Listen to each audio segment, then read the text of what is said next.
Uttarakhand express के इस वक्त के बुलेटिन के साथ मैं हूं अनुपम। देहरादून से बड़ी खबर आ रही है। विधानसभा बैकडोर भर्ती मामले में जांच समिति ने स्पीकर को रिपोर्ट सौंपी है। रिपोर्ट में राज्य बनने से अब तक हुई नियुक्तियों का जिक्र किया गया है।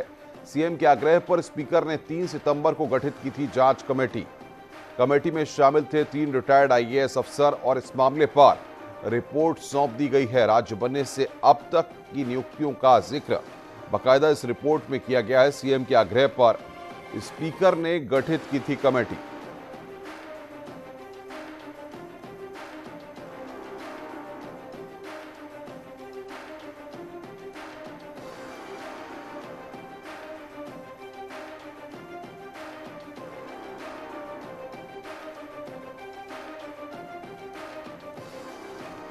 तो राज्य बनने से अब तक की नियुक्तियों का जिक्र यहां पर किया गया है।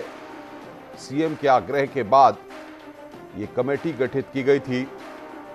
जांच समिति ने स्पीकर को अपनी रिपोर्ट सौंपी है। विधानसभा बैकडोर भर्ती मामला लगातार सुर्खियों में रहा और उसके बाद अब जाकर के यहां पर सीएम के आग्रह पर जिस तरीके से कमेटी गठित की गई थी, इस पूरे मामले में रिपोर्ट सौंपी गई है।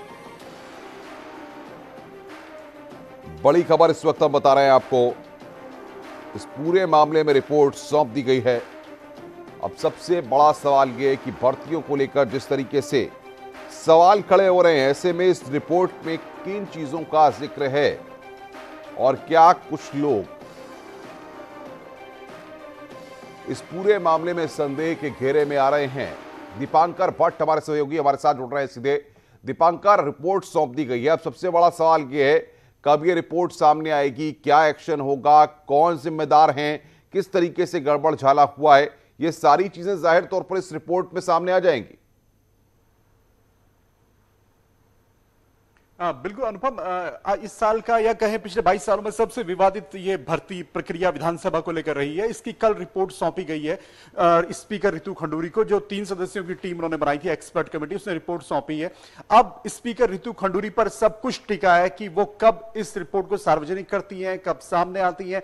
जहां तक बात है कि क्या इस रिपोर्ट में हो सकता है, तो रितु खंडूरी ने यह बात साफ तौर पर कही थी कि इस रिपोर्ट में सिर्फ यह बात सामने होगी कि भर्ती प्रक्रिया सही थी या नहीं थी। अगर सही थी तो जो लोग वहां पर नौकरी पर लगे हैं वो कंटिन्यू करेंगे, लेकिन अगर भर्ती प्रक्रिया सही नहीं थी तो मुख्यमंत्री ने जो लेटर स्पीकर को लिखा था कि अगर भर्ती प्रक्रिया सही नहीं है तो इनको रद्द कर दिया जाए। और कल भी मुख्यमंत्री पुष्कर सिंह धामी ने एक बार फिर से यह बात कही कि मैंने अपना मंतव्य बिल्कुल स्पष्ट कर दिया है कि अगर भर्ती गलत है तो उन्हें रद्द किया जाए और इसमें आगे कार्रवाई चल रही है। तो अब रिपोर्ट सौंप दी गई अंतरिम रिपोर्ट। अब स्पीकर रितु खंडूरी कब सामने आती है? 3 सितंबर को उन्होंने अनाउंस किया था कि 1 महीने का वक्त है, आज 23 तारीख है, तो 20 दिन के भीतर भीतर यह रिपोर्ट सौंप दी गई है। और अब सबकी नजरें इस बात पर टिकी है अनुपम कि क्या प्रेमचंद अग्रवाल के वक्त की भर्तियां रद्द होंगी, गोविंद सिंह कुंजवाल के वक्त की भर्तियां रद्द होंगी, और जो प्राइमरी जो फर्स्ट जिस फेज में है उस फेज में 2012 के गोविंद सिंह कुंजवाल और 2017 में प्रेमचंद अग्रवाल के कार्यकाल की भर्तियां इस वक्त रडार पर है। अनुपम, बिल्कुल दीपांकर, आप बने रहिए हमारे साथ लगातार। इस बड़ी खबर पर हम बने हुए हैं। सीएम के आग्रह पर स्पीकर ने कमेटी गठित की थी, जिसके बाद 3 रिटायर्ड आईएएस अफसरों ने इस पूरे मामले पर अपनी रिपोर्ट दी। अब देखना यह है कि इस रिपोर्ट में किन किन के नाम हैं और जाहिर तौर पर राज्य बनने से अब तक जो भी इसमें जिम्मेदार रहे होंगे उनकी जवाबदेही भी यहां पर सेट होगी। लेकिन सबसे बड़ी बात दीपांकर जिस तरीके से कह रहे हैं कि लगातार अब यह देखना होगा कि स्पीकर इस पूरे मसले पर इस रिपोर्ट को कब सार्वजनिक करती हैं। और क्योंकि सीएम के आग्रह पर स्पीकर ने इस कमेटी का गठन किया था, 3 रिटायर्ड आईएएस अफसर इसमें शामिल थे। दीपांकर मेरे साथ बने हुए हैं बातचीत करने के लिए। दीपांकर, लेकिन सियासी गलियारों में लगातार क्योंकि यह मामला गरमाया हुआ है, ऐसे में स्पीकर जो भी एक्शन लेंगी वो जल्द ही देखने को मिल सकता है। आगे आप इस पर क्या प्रक्रिया रहने वाली है?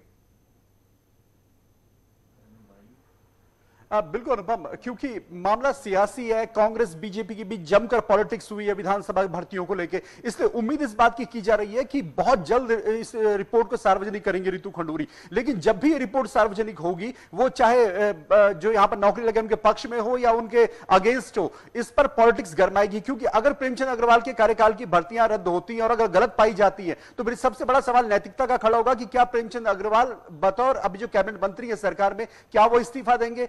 अगर वो इस्तीफा देते हैं तो फिर एक अलग सियासत गरमाएगी कि प्रेमचंद अग्रवाल के इस्तीफे के बाद कौन नया मंत्री बनेगा, जो सवाल लगातार पूछा जा रहा है कि कैबिनेट विस्तार होगा नहीं होगा, ऐसे सवाल तमाम है। दूसरी बात यह कि अगर प्रेमचंद अग्रवाल के कार्यकाल की भर्तियां रद्द होती हैं तो सवाल यह उठेगा कि क्या गोविंद सिंह कुजवाल के वक्त की जो 158 भर्तियां क्या वो भी रद्द होंगी?